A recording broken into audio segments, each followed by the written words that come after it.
We will continue with Domain 11, Frontier Explorers. Today's story is titled Rivers and Mountains. As you will recall, Lewis and Clark, with their team, the Corps of Discovery, are headed westward across what will become the United States. Along with them is Sacagawea, working as a translator. Listen today to find out what people they meet and which of the three tasks Jefferson sent them on that they will not be able to accomplish. The Corps of Discovery had now been on their journey for over a year. The explorers were very good friends with one another and had learned to depend on one another. One day, John Shields and George Shannon went ahead of the others in a Paraguay. John Shields was the blacksmith, and he knew his way around outdoors. George Shannon was smart and friendly.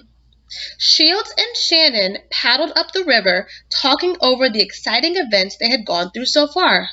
"Well," Private Shannon said, "no one can complain that it's been dull."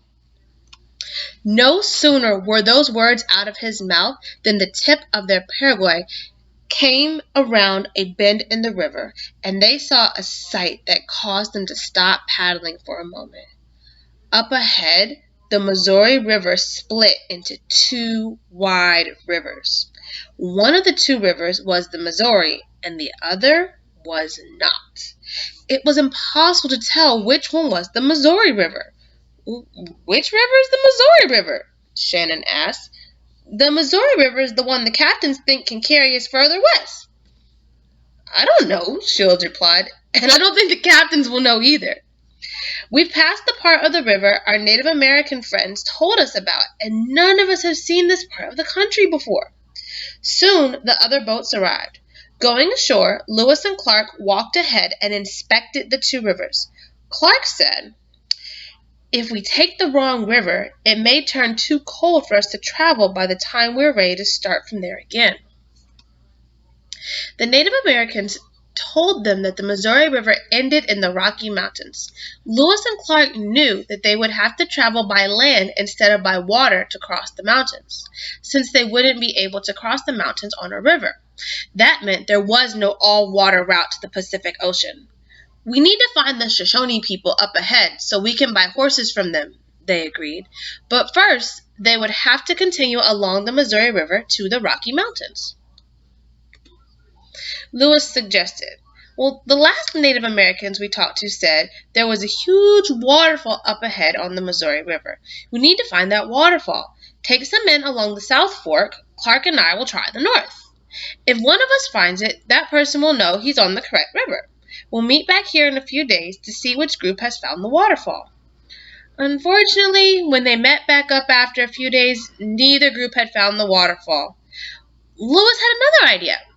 He decided to try looking for the waterfall by land rather than following one of the two rivers.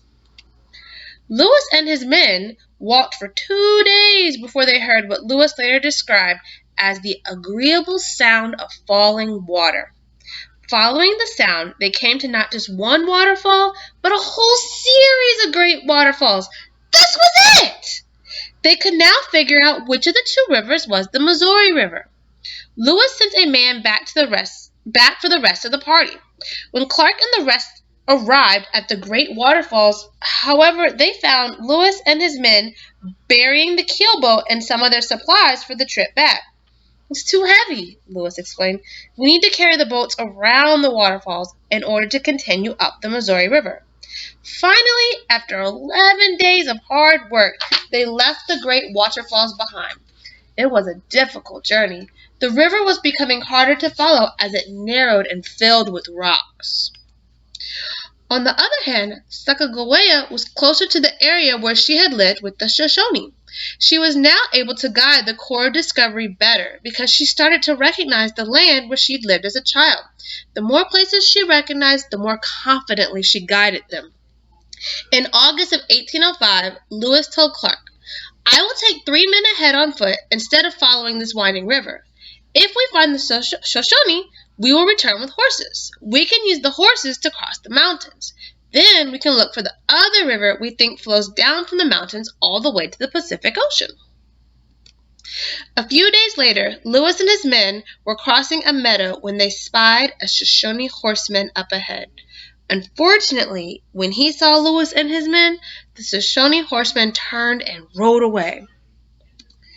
The four men kept looking for the Shoshone. A few days later, they reached the Rocky Mountains, which, since the Louisiana Purchase, formed the western edge of the United States.